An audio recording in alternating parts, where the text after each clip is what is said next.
corazón está el deseo de poder compartirlo con los demás, compartirlo con nuestra familia, compartirlo con nuestros hijos, compartirlo con nuestros hermanos, porque el Señor nos habló. Y realmente me habló y nos habló a nosotros como familia con la historia de Jonás. Y por eso tenía el deseo, y le había hablado a Diana, de que tenía el deseo de poder compartir la palabra, porque para eso es que nos reunimos y para eso es que abrimos este libro, para ser edificados, para que el Señor nos edifique. ¿Sí? Vamos a leer la historia de Jonás. Vamos a Jonás. No la vamos a leer toda porque ya la conocemos. Vamos a ir solamente a hacer un repaso.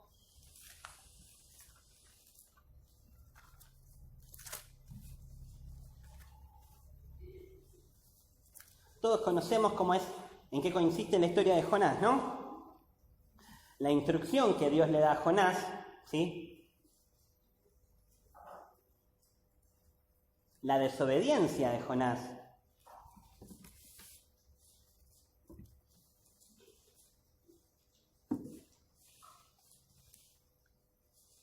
Pero no vamos a compartir sobre eso, sobre lo conocido, sino que vamos a ir al capítulo 4, del que escuchamos menos, pero el que simplemente también es muy importante para nosotros.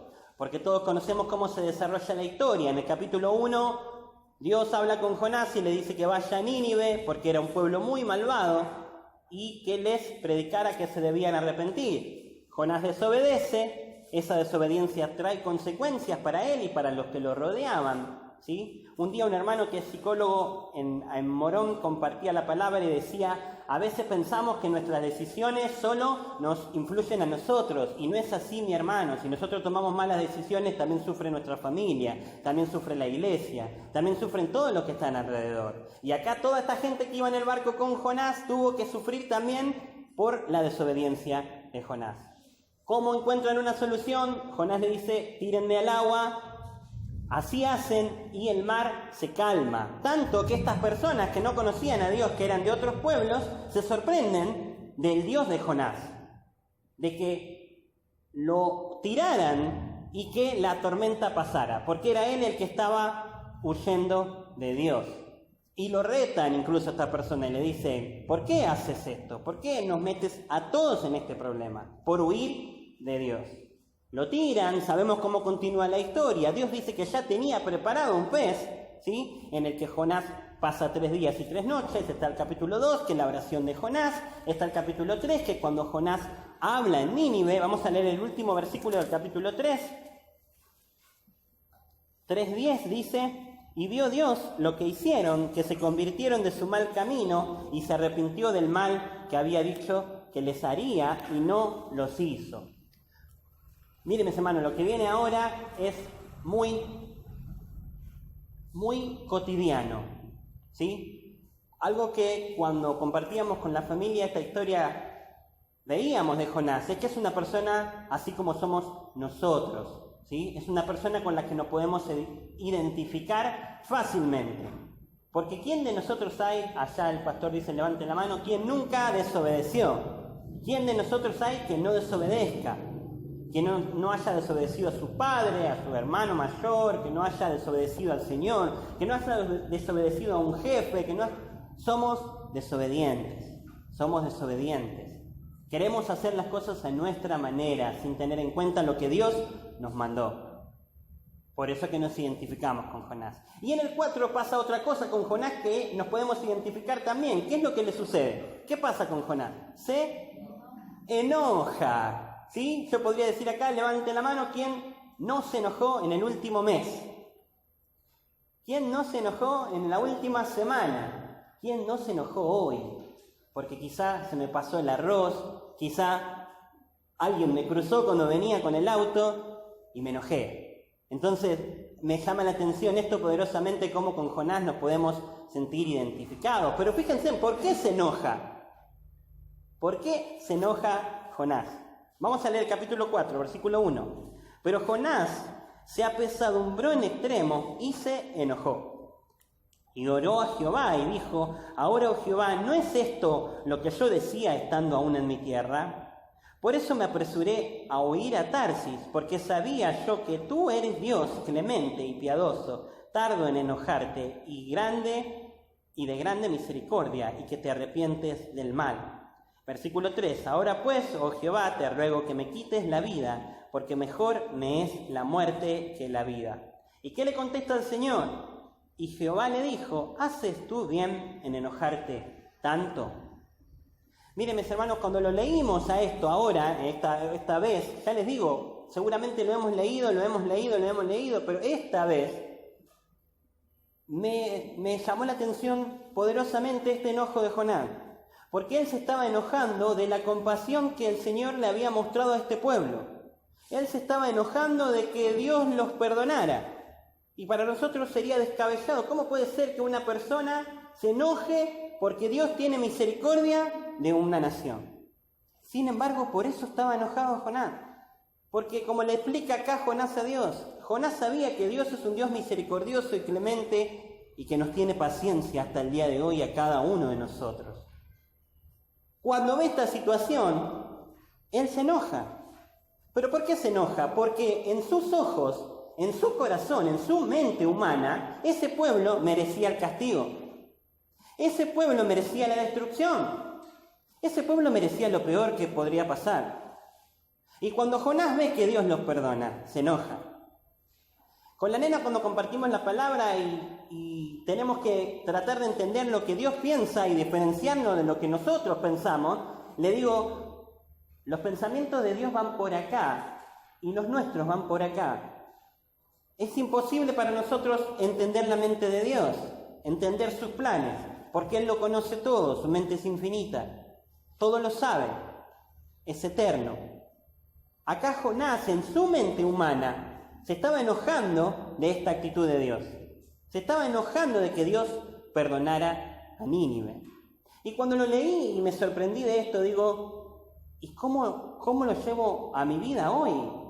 ¿Cuándo yo estoy así, estoy en esta situación como Jonás? Y cuando mis hermanos nos vemos entre nosotros, a nuestros hermanos, y decimos, mira lo que está haciendo, mira lo que está haciendo, mira lo que está diciendo, y está ahí, y está tocando, y está barriendo, y está abriendo la iglesia, y pasa al frente. ¿Cuántas veces vienen esos pensamientos a nuestra mente? ¿Cuántas veces pensamos así, como Jonás? Y pensamos mal de nuestros hermanos. Y decimos, si Dios fuera justo, no tendría que ni entrar a la iglesia. Pensamos como Jonás. Nos olvidamos de que la misericordia que Dios tuvo con el hermano es la misma que tuvo conmigo. Nos olvidamos que el perdón que me tuvo a mí también se lo tuvo al hermano. Nos olvidamos de que Dios es un Dios misericordioso y clemente. Nos olvidamos de que el Señor nos perdonó a todos.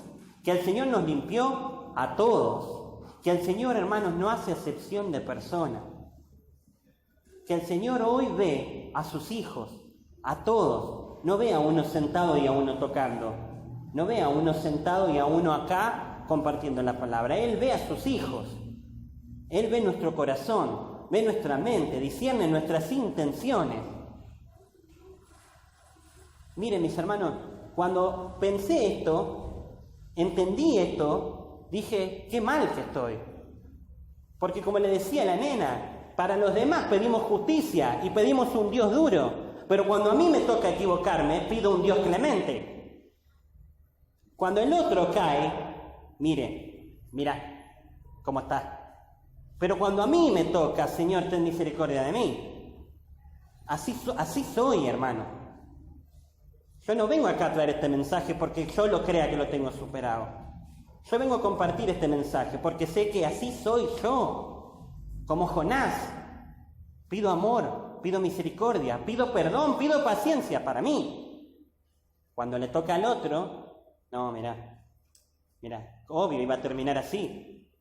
Así va a terminar. En vez de acordarnos de que el Señor nos ama a todos, en vez de acordarnos de que el Señor nos restauró y nos extendió la mano a todos, no a un lado y al otro lado de la iglesia, no. Si no, tendríamos que tener un sector acá, al que le perdonó mucho, al que le perdonó poco, y el Señor nos limpió a todos, nos restauró a todos, nos levanta a todos. Cuando nos caemos, cuando defraudamos, cuando nos defraudamos a nosotros, cuando defraudamos al Señor. Todo esto que había pasado con Jonás, el Señor no lo dejó ahí. Cuando Jonás entendió lo que él tenía que hacer, el Señor le extendió la mano y lo sacó del pez y lo volvió a poner en el camino, y así hace con nosotros. Nos equivocamos, tenemos altibajos en nuestra vida espiritual, pero el Señor nos vuelve a parar cuando queremos que así sea y nos vuelve a poner en el camino. Y seguimos como Jonás trabajando. Pero acá Jonás se equivocó. Acá Jonás se olvidó de que a él también le había perdonado, de que por él también había el Señor mostrado misericordia. Miren, mis hermanos, que podamos en este año entender esto, que el Señor nos ama a todos, nos perdona a todos, nos tiene misericordia a todos, paciencia a todos. Eso nos hace hermanos, eso nos hace iguales. Por algo el Señor Jesús dijo, con la medida con la que midas, serás medido. Yo no puedo pedir para el hermano un Dios duro. No me tengo que olvidar que si Dios fuera más duro con el otro, también lo sería conmigo. Yo tengo que pedir que el Señor le muestre su bondad al hermano, que muestre su misericordia, que le extienda la mano, para que cuando a mí me toque pasar por la dificultad, también me la extienda a mí, también me perdone a mí. Miren, vamos a leer rápido otra persona. Todos sabemos cómo termina la historia de Jonás, ¿no? El Señor, Jonás dice, nos reíamos con mi mamá porque también lo compartíamos con ella, se pone en un lugar a ver el pueblo, ¿sí? A ver qué les iba a pasar, como diciendo a ver cómo van a terminar estos, ¿sí? Y en eso que estaba crece una calabacera, ¿sí? La conocemos en la historia, y él encuentra descanso en la calabacera, pero cuando la calabacera después se seca, se enoja nuevamente. ¿Cuántos hay así como nosotros, no? En el día, 30 minutos no va bien, vamos con la sonrisa para adelante. 30 minutos mal, se va la sonrisa. Otra media hora no va bien, vuelve la sonrisa. Así estaba Jonás. Y cuando se seca la calabacera, el Señor le da una lección más y le dice, por esta planta, por la que no trabajaste, por la que no hiciste nada, que creció, dice, en una noche, y en una noche se secó, por esta planta te pones así. Pero no mostrás misericordia por toda esta nación, por toda esta ciudad. Y miren, mis hermanos, después de que el Señor termina de hablar, Jonás ya no dice nada más. No dice nada más. Entiende. Y cuando entendemos que estuvimos mal, muchas veces nos sentimos avergonzados porque sé que estuve mal. Me pasa a mí, sé que estuve mal. Que el Señor nos pueda volver a poner en el camino como a Jonás. Nos limpia, nos sacude el polvo y nos pone nuevamente en el camino para continuar. Vamos a leer ahora el libro de Hechos, otra historia que la vamos a pasar así rápidamente. Hechos capítulo 6.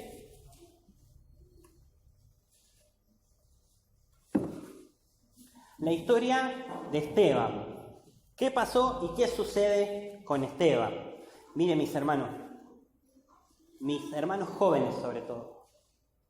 Por ahí estamos aprendiendo, por ahí yo me miro a mí mismo, porque la palabra del Señor, su Espíritu, está para que nosotros nos miremos. Examíname, dice David, le pide al Señor que le muestre sus equivocaciones. Por ahí nos estamos mirando y encontramos que somos como Jonás. Y el Señor nos manda y nosotros somos duros. Y el Señor nos pide y nosotros somos duros. Pero vamos a ver otro caso. Está Esteban también. Todos conocemos cómo era Esteban. Una persona escogida para una tarea. Una persona que, como dice acá la Biblia, mostraba el poder del Espíritu Santo. El poder del Señor. Un joven poderoso en el Señor. Un joven que dice que lo trataban de confrontar con palabras, pero él conocía bien en qué había creído, conocía su fe, conocía sus fundamentos, tenía sustento. Y dice que esta gente que buscaba calumniarlo, que buscaba pelear con él, no podía, porque en él estaba el Espíritu Santo. ¿Sí?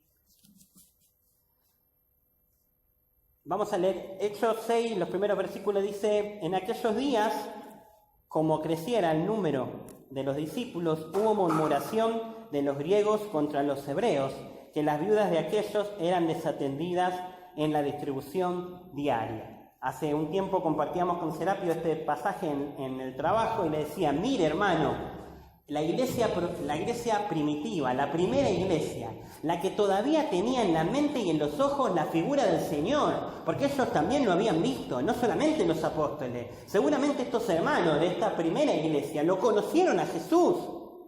Y sin embargo, en esta primera iglesia ya hubo murmuración. Ya hubo murmuración. Y había ahí un problema o una dificultad y buscaron una solución los hermanos. Y buscaron gente idónea para una tarea. Y dentro de todo eso eligieron a Esteban. ¿Sí? Dice el versículo 8. Y Esteban, lleno de gracia y de poder, hacía grandes prodigios y señales entre el pueblo. Entonces se levantaron uno de la sinagoga llamada de los libertos y de los de Cirene, de Alejandría, de Cilicia, de Asia, disputando con Esteban. Pero no podían resistir a la sabiduría y al espíritu con que hablaba. Entonces sobornaron a uno para que dijesen que le habían oído hablar palabras blasfemas contra Moisés y contra Dios. Y soliviantaron al pueblo, a los ancianos, a los escribas, y arremetiendo le arrebataron y le trajeron al concilio.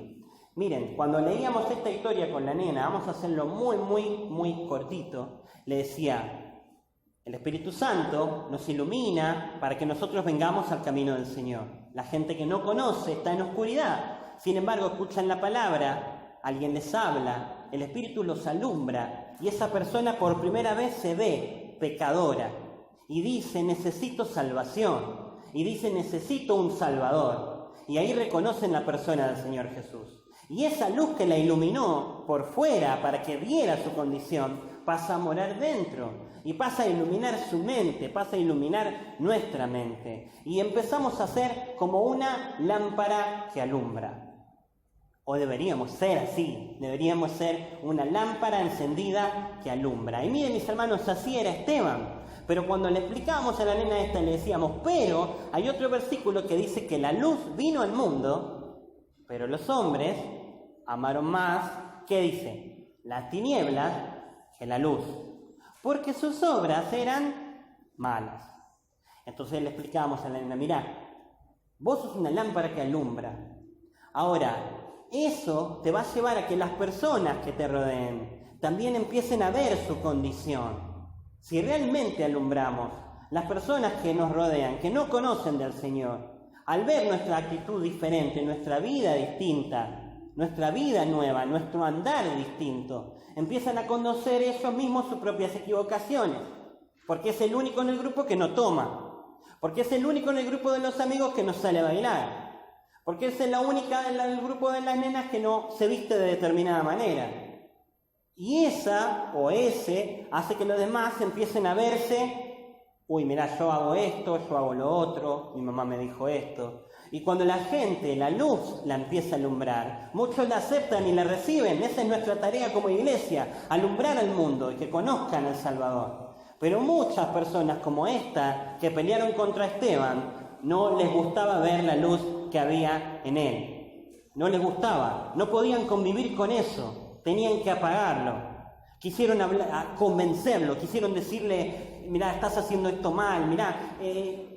No pudieron, porque Esteban estaba muy claro él en qué creía. Estaba muy claro qué es lo que Dios había construido adentro de él. No lo iban a poder apagar.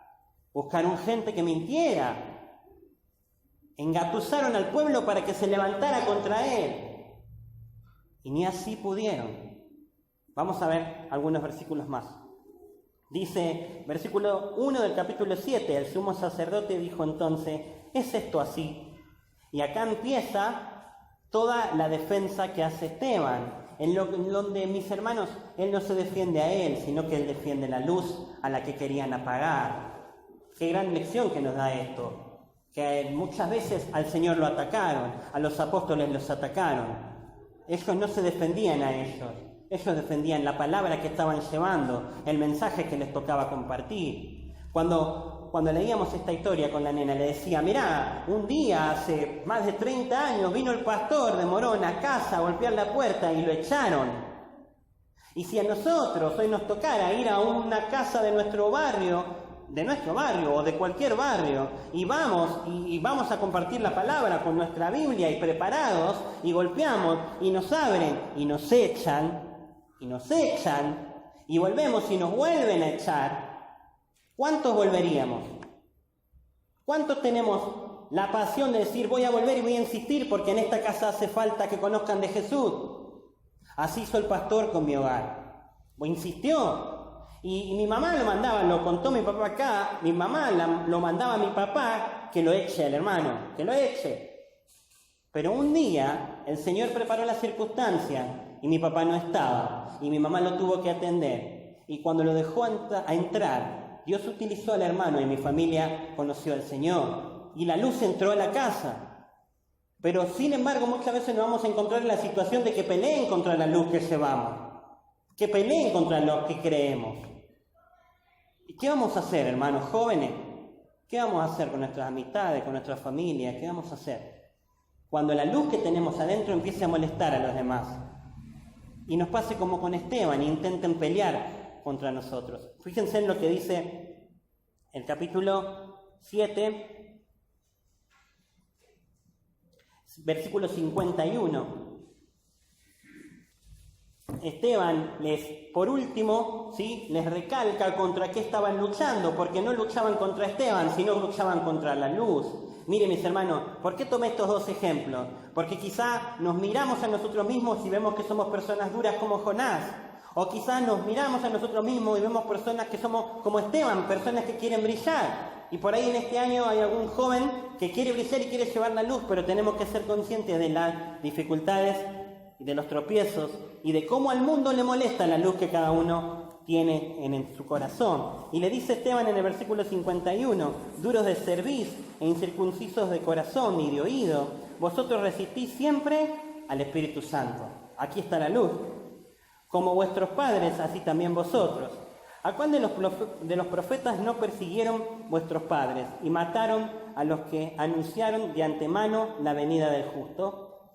De quienes vosotros ahora habéis sido entregadores y matadores.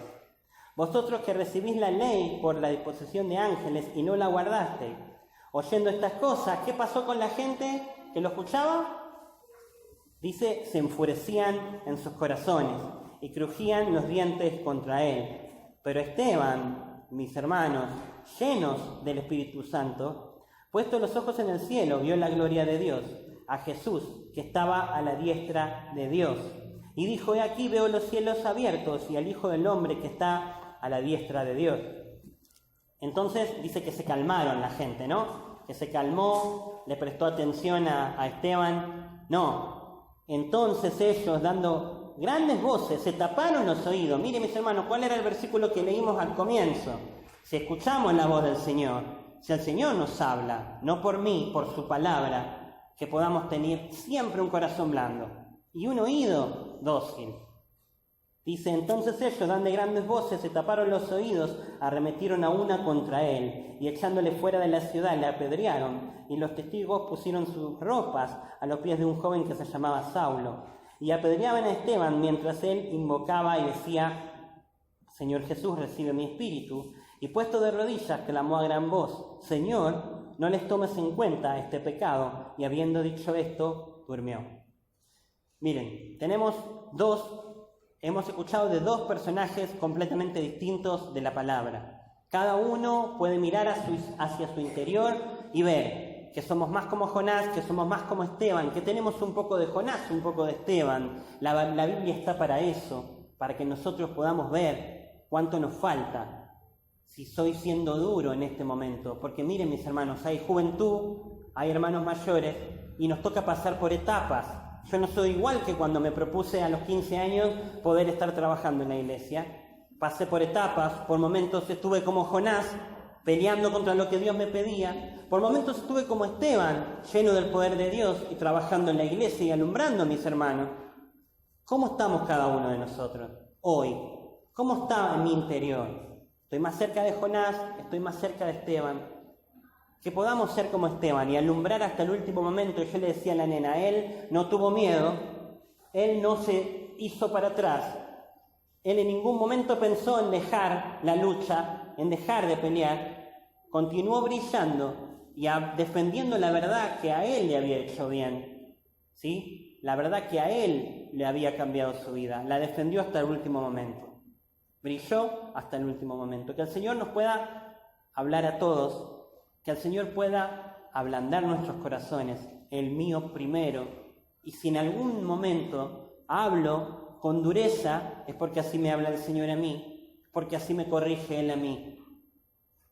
Y esto es lo que comparto con ustedes, que el Señor nos pueda hablar, que el Señor nos pueda guiar, que como Jonás entendamos que el Señor tiene misericordia de todos y que yo no puedo pedir mano dura para la hermana sin olvidarme de que después la mano dura me va a tocar a mí, que yo tengo que pedir misericordia para la hermana porque después esa misericordia me va a tocar a mí también. El Señor no hace excepción de persona, desde que aceptó hace 6 meses hasta que tiene 50 años en el camino del Señor. Él no hace diferencia. Que podamos aprender de Esteban a hacer luz, que podamos dejar que esa luz que hay en nosotros alumbre a los demás. Que el Señor nos pueda haber en esta noche hablado a todos y a cada uno de nosotros. Que el Señor bendiga su palabra. Amén. En mi corazón está el deseo